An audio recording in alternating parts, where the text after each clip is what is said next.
tous, je suis Tourpal Yachayev et soyez-vous le bienvenu du journal de la mi-journée. Aujourd'hui, nous venons parler des Gilets jaunes avec Turvos, la fille mystérieuse avec Malik Persanov, l'interview avec Justin Bieber avec Laura Fabri, la Super League avec Imiran Albayrak et Mohamed Albayrak avec le météo. Turvos est maintenant en direct aux Champs-Élysées et vous en direz plus à ce gilet jaune.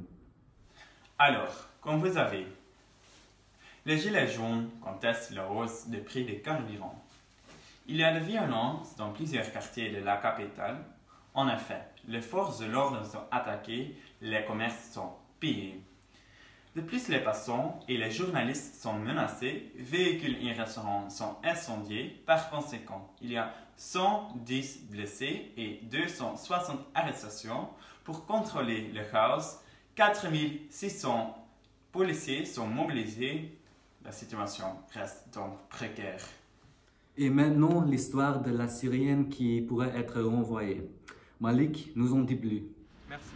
Le fillette de 3 ans a été ramené en Belgique, après que son père l'ait amené en Syrie. Le père est allé en Syrie pour se battre avec les djihadistes.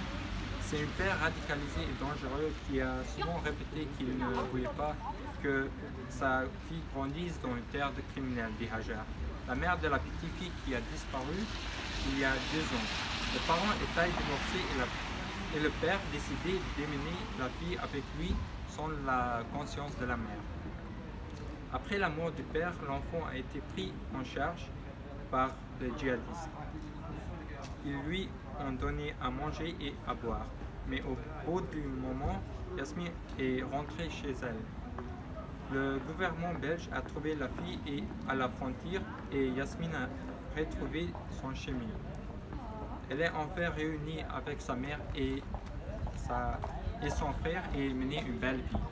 Maintenant, il y a une interview exclusive avec Justin Bieber. Bonjour tout le monde, aujourd'hui je tiens compte de Justin Bieber. Bonjour Justin Bieber, comment vas-tu? Bonjour, avec moi, tout va très bien, merci. Oui, je peux croire. Ce dernier mois a été formidable. Non seulement êtes-vous maintenant marié à Hailey, vous êtes lancé de votre propre ligne de vêtements. J'ai appris de sources que la ligne de vêtements appellera la True House. Pouvez-vous nous en dire plus peu sur le nom?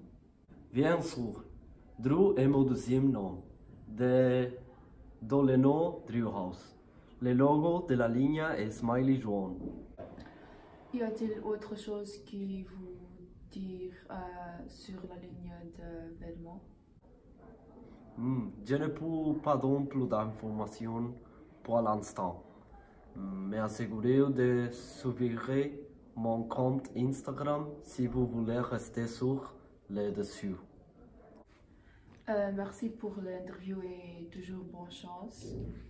Et pour ceux qui aiment à la maison, suivez le compte Instagram True House pour rester informé. Maintenant, il y a le sport. Imiran, est-ce vrai qu'il y aura une Super League?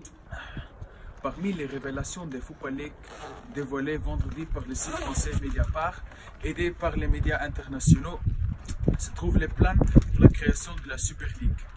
Cette nouvelle compétition européenne pourrait venir remplacer la formule actuelle de la Ligue des Champions et regrouper 16 clubs européens.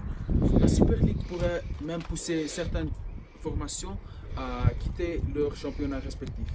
Les 16 clubs qui prendraient part à cette compétition sont l'FC Barcelone, le Bayern Munich, le Real Madrid, le Manchester United, Chelsea, Manchester City, Liverpool, le Paris Saint-Germain, la Juventus, le AC Milan, l'Atlético Madrid, le Borussia Dortmund, l'Olympique de Marseille, l'Inter et la AS Roma.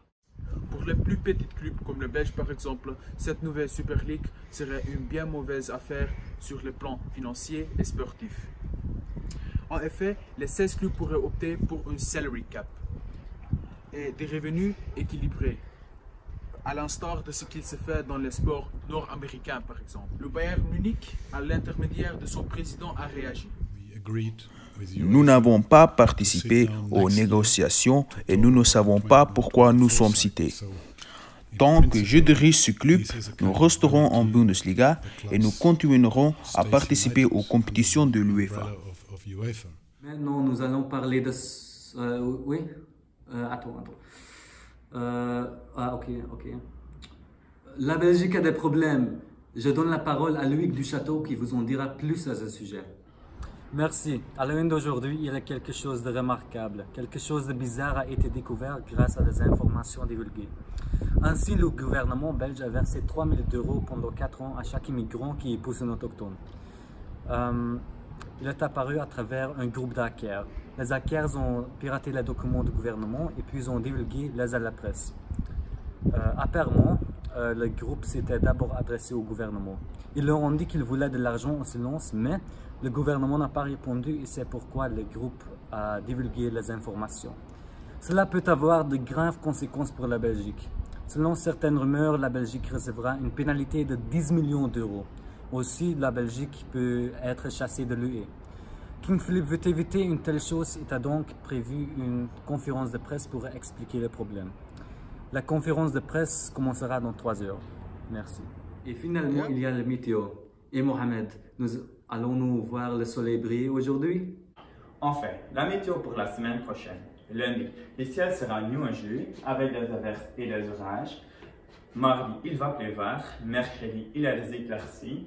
Et jeudi, toujours de la pluie. Vendredi et samedi, peut-être quelques éclaircies. La température reste douce entre 6 et 10 degrés. Voilà, c'est notre prédiction pour la semaine prochaine. Je vous souhaite encore une bonne soirée.